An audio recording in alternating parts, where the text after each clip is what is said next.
I'm Wendy Zukerman, and you're listening to Science Versus from Gimlet. This is the show that pits facts against fiery mountains.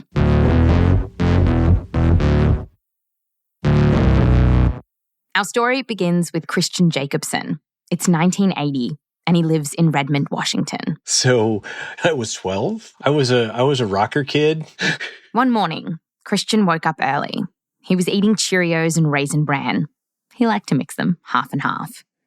Everything was quiet. When suddenly, I heard like a door slam downstairs. And I thought, hang on, I thought I was the only person up. He was. But something else had woken up. Mount St. Helens, a snow-capped mountain just a few hours south of Christian's house. It had been rumbling for months. A mixture of hot, gooey rock called magma was building and building inside it. And then, on May 18th, 1980, it finally blew its top. Blam! Downstairs. That was the sound of the eruption that I heard. Mount St. Helens shook with its most violent eruption in 123 years. The volcano's blasts have come with a vengeance today. The conically shaped top of the mountain is now gone. The eruption shot ash 15 miles into the sky, and that ash spread all across the state. When Christian opened his door to step outside, it was like Dorothy stepping over the threshold into Technicolored Oz, only in reverse. I walked out on the deck and I looked at my mom's planters there where she had these poppies growing, big pink poppies. They were covered in a fine dust, and I just touched it really lightly and it just came off on my fingers, and it was like as fine as like chalk dust from like a chalkboard. And as I looked away from the flowers, I saw it was just on everything, freaking everywhere. In neighbouring towns, the ash got so thick that it made the sky turn black. Day was like night. And for Christian, the ash found its way into his eyes and throat. I felt the grit in my teeth, and from when you breathe it in, it just gets in your mouth. Kind of like if it was a hyperfine sand and like breathing in sand or something. The volcano's blast also created this massive wave of heat that flattened everything for miles. Christian remembers seeing a forest of huge pine trees just on the ground. All of the trees are laid down in pointing in one direction. They are completely stripped of all the branches and everything. They're just the trunk of the tree laid down like a giant has been playing with pickup sticks. But the thing that really shocked Christian was when he realized that the eruption had created a giant mud flow. That hot rock and gas had melted all the ice at the top of the mountain, causing like an 8-lane highway of rocks and trees and superheated mud coming hurtling down, crashing in and taking out every single bridge that it touched, railroad bridges and freeways and everything. I mean, when you see something like that, that's something that, knowing there's something that powerful and that much bigger than you is scary. The Mount St. Helens eruption killed 57 people. But Mount St. Helens, it isn't even close to the most deadly volcano out there. Just 5 years later, a volcano erupted in Colombia, creating a landslide that killed 24,000 people. And in the past, even bigger volcanoes have erupted, so-called supervolcanoes. The one we hear about here in the US is Yellowstone. And that's where a lot of people are looking to right now, because there are rumblings that Yellowstone is about to blow. And if that happens, it would be catastrophic. Christian has heard these rumours too, that Yellowstone will make Mount St. Helens look like a pimple. That's not going to be an eruption like anything we've seen in written history, I don't think.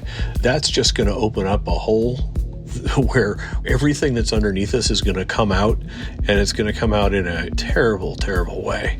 Everything from the Pacific Ocean to, Minnesota is gone. And on top of all that, there are stories that a Yellowstone blast could change the climate, hurling us into a new ice age. So today on the show, we're asking, is that even possible? Just how scary can volcanoes get? When it comes to volcanoes, there's a lot of blam. But then there's science. Science versus volcanoes is coming up just after the break.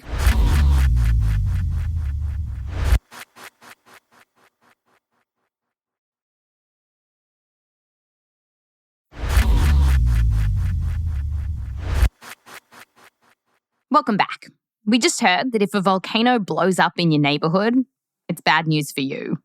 But one of the scariest things that we hear about huge volcanoes is that they can actually mess with the climate, causing havoc all over the world.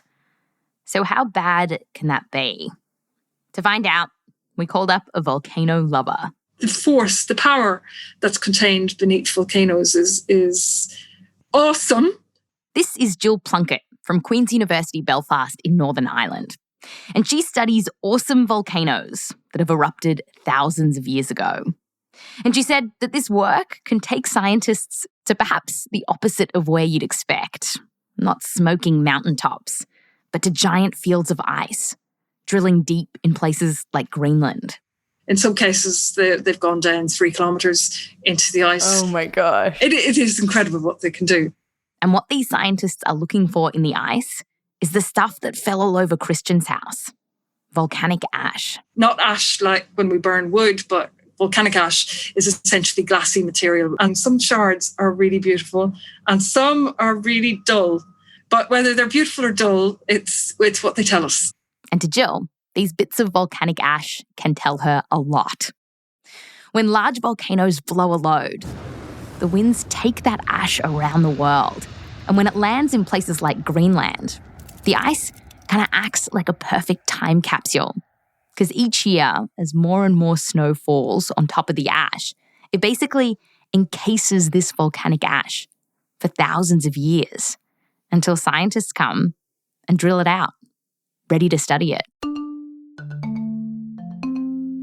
Like, what does it look like? Like dirty ice cubes? No, it's beautifully clean ice. Recently, Gill's colleague found some very, very curious volcanic ash trapped in ice 500 metres down. And because of how deep it was, they estimated that it came from a volcano that erupted more than 2,000 years ago. To figure out exactly which volcano blew, Gill's team uses that ash, which is sometimes called tephra. And it turns out that tephra from different volcanoes has its own special chemical cocktail with different amounts of stuff like silica, aluminium, or magnesium. It's kind of like a fingerprint.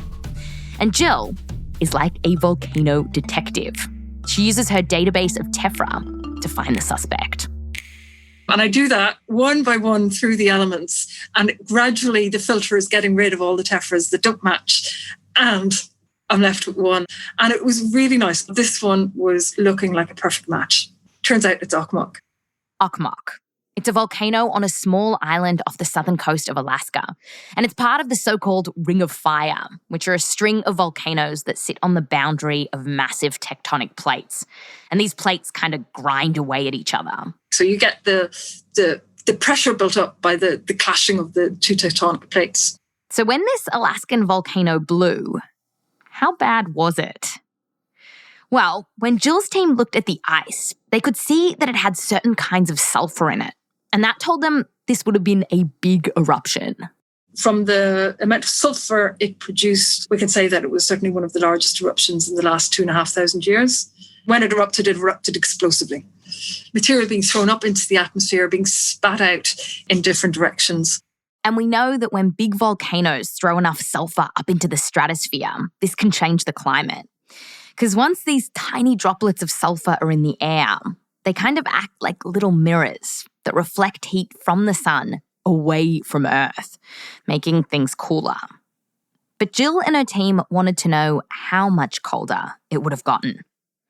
The only problem, 2,000 years ago, they didn't have thermometers back then, so they couldn't say it got so many degrees colder. What we do have are tree ring records. Looking at tree rings is like leafing through nature's diary. You can see when the weather is great for trees because they grow fast, and you can see when it gets cold and crappy. And other scientists keep a library of tree rings. So Gill and her team checked to see what were the trees up to when this volcano blew. And it turned out that a lot of them were quite unhappy. We see what's called a frost ring. The trees seem to have suffered from what is presumed to be an early frost. Oh, wow. The summer had gotten cooler and the trees didn't like it. They saw this in trees from California to Europe. And in fact, scientists have estimated that when this volcano blew, the temperature in summer probably fell by several degrees over in Europe. And all of this, it wouldn't just affect the trees. There's evidence that this colder weather made a big difference for people living in the Roman Republic at the time. Ancient Romans recorded a rough year. They said that their crops failed, and it was bad timing. The Roman Republic was at war. They were facing things like extreme weather. They had food shortages, so they found themselves eating things that had never been tasted before by men. One philosopher wrote that Roman armies were struggling to get proper food and scraping by on stuff like roots and bark. It's even possible that this volcano made things so bad for the Romans that it helped topple the Roman Republic. Now, this kind of sounds wild that an angry volcano could take down a republic that was more than 400 years old. But the thing is, after years of war and the assassination of Julius Caesar, the volcano erupted. And soon after that bitter cold, the republic basically collapsed. It would seem that all this political turmoil was going on for a long period of time, and still they were trying to keep things going. So the volcano erupting could have been the final straw in the republic. The final straw. We can certainly see that they weren't having an easy time of it after the eruption. To say it lightly. to say it lightly. So, why was Okmok so explosive and managed to cause so much havoc? Well, Gill says it's because of the kind of magma that was brewing in its belly. It was full of silica and gas bubbles. It's more volatile. When it explodes, it's like, you're shaking a fizzy water bottle and opening the lid suddenly. Oh, so it's actually the chemistry of the magma. It has, volcanic TNT in it. Pretty much. So they can see that we've got this highly volatile type of magma. Other volcanoes have less gassy and explosive magma, like a lot of the ones in Hawaii. Their chemical cocktail is more like flat soda. It's less likely to go kaboom. And so when these volcanoes do erupt, the lava is more likely to kind of just seep out. Okay, so we've just heard that some volcanoes can blow and change the climate, maybe even bring civilizations to their knees. But what does that mean for Yellowstone? Would it be like Okmok on steroids? Waiting, and then boom. Sitting under Yellowstone is a direct pipeline from the Earth's core, funneling heat towards the surface. And when this volcano blew 2 million years ago, it left a hole in the ground larger than Rhode Island. Scientists estimate that another Yellowstone blowout wouldn't bring in an ice age, but it could bring temperatures down in the Northern Hemisphere for years.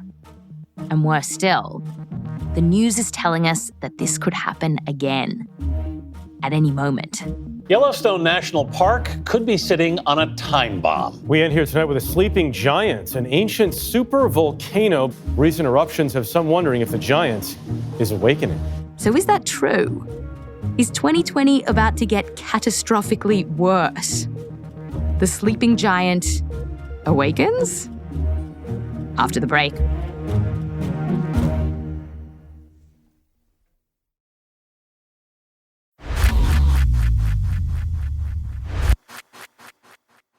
Welcome back. We've talked about how volcanoes can be pretty bloody scary, even if you're living thousands of miles away from them. Our next question is, how will we know if one of these big cats is about to roar? Like, could Yellowstone really just erupt at any time and leave a giant hole in the United States? For this, we called up Dr. Mike Poland, a geophysicist with the United States Geological Survey. Hey! Hello. And Mike has monitored volcanoes all around the United States. He's currently heading up the monitoring for Yellowstone. But he told us that his closest call was back at our old friend, Mount St. Helens. It was in 2004, and Mike was just a newbie volcanologist back then. Now, this mountain, after being silent for more than 2 decades, started acting up again. And Mike was helicoptered right up close to its crater to poke around. A helicopter left, and I remember thinking just like, man, I can't see into the crater. So if this thing does explode, I'm not going to see it coming. But I had a job to do, so I went to the station to work on it. And the first thing I saw actually was a mountain goat on the same ridge I was on, just a few hundred feet away. And I remember all those stories, and, you know, they're all sort of apocryphal that, you know, the animals know, right? Exactly. Well, you've been dumped there like a lamb to the slaughter. Right. All the ants have left the building. Right.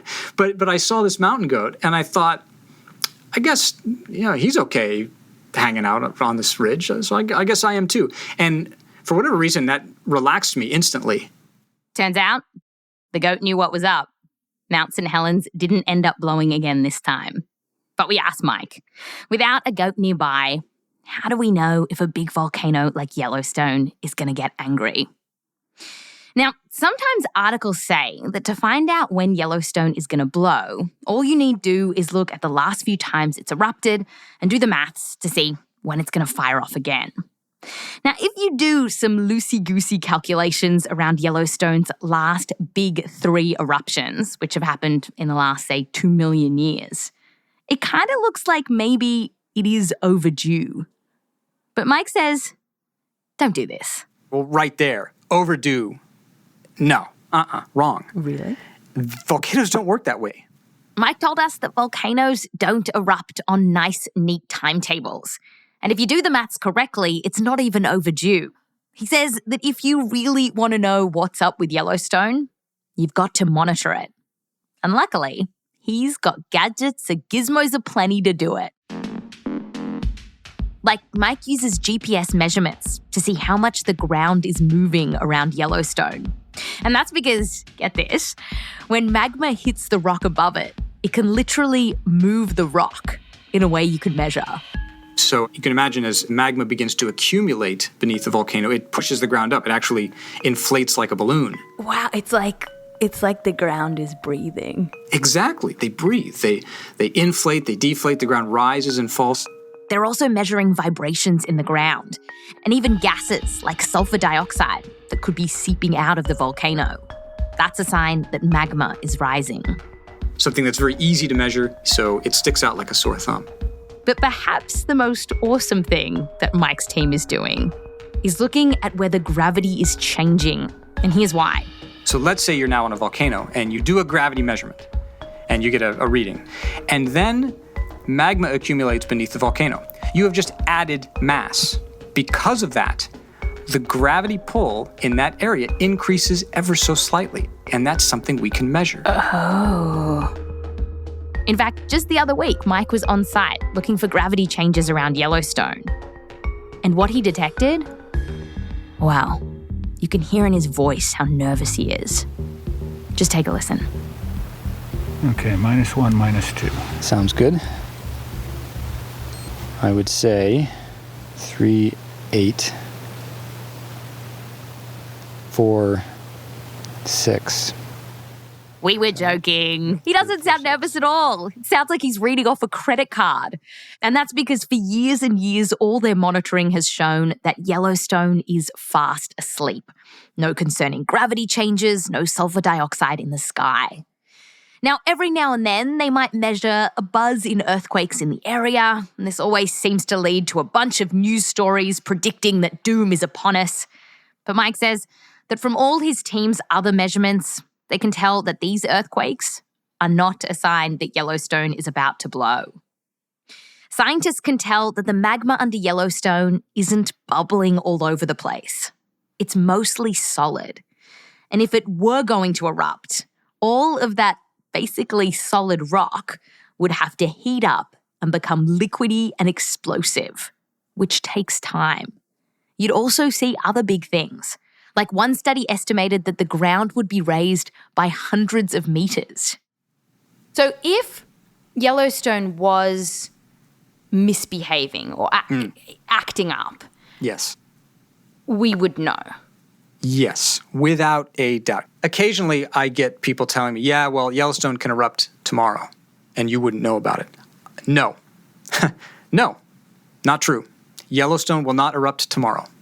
For a system that's as seized up as Yellowstone to decide that it's going to erupt tomorrow, no way. It just doesn't turn on like that. I would expect at Yellowstone, if there was some sort of event that started really churning up the magma chamber, maybe starting to remelt some parts of the magma chamber, we would have decades of warning. And Mike says that even if he does come to work tomorrow and start seeing some small changes that over the decades turn into big changes, that still doesn't necessarily mean doomsday is coming. Just because a volcano has had some major eruptions in the past, it doesn't mean that every time it erupts, it'll go berserk. Sometimes lava can just kind of spill out. And in fact, in the last 600,000 years, every time Yellowstone has erupted, that's what's happened. The lava just kind of oozed out.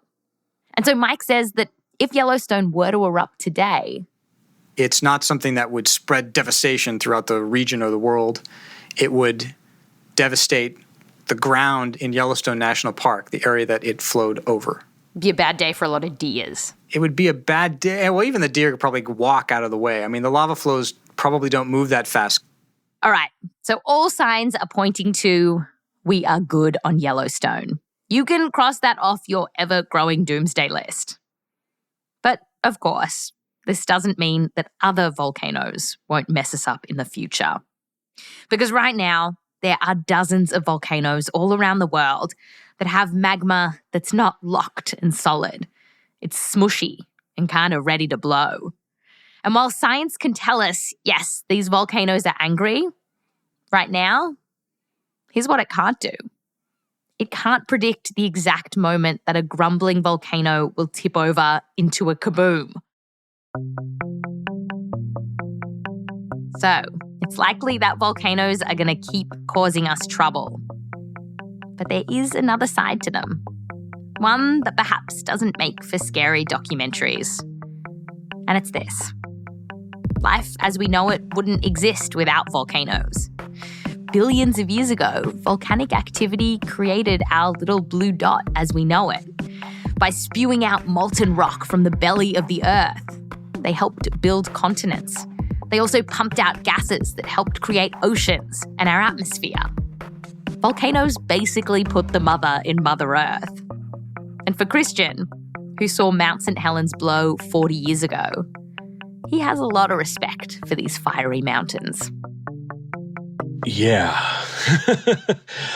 I still think about it. I still think about that awesome, crazy power and just remind myself what Mother Nature is capable when she gets upset. That's Science Versus.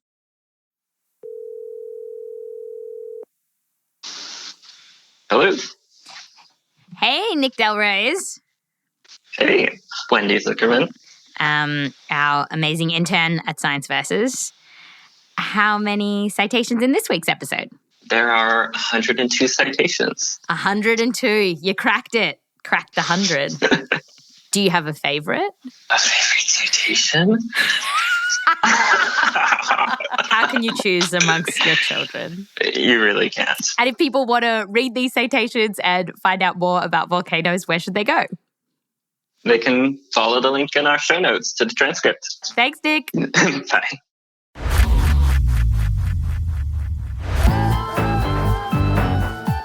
This episode was produced by Michelle Dang and Nicholas DelRose, with help from me, Wendy Zukerman, Rose Rimler, and Hannah Harris-Green. We're edited by Blythe Terrell. Fact-checking by Barbra Rodriguez. Mix and sound design by Sam Bair. Music written by Peter Leonard, Marcus Bagala, Emma Munger, and Bobby Lord. A huge thanks to all the researchers we got in touch with for this episode, including Brian Wilcox, Dr. Mike Rampino, Dr. Jazmin Scarlett, Dr. Joe McConnell, Dr. Rosaly Lopes, and Dr. Thor Thordarson. A special thanks to the Zukerman family and Joseph Lavelle Wilson. I'm Wendy Zukerman. I'll fact you next time.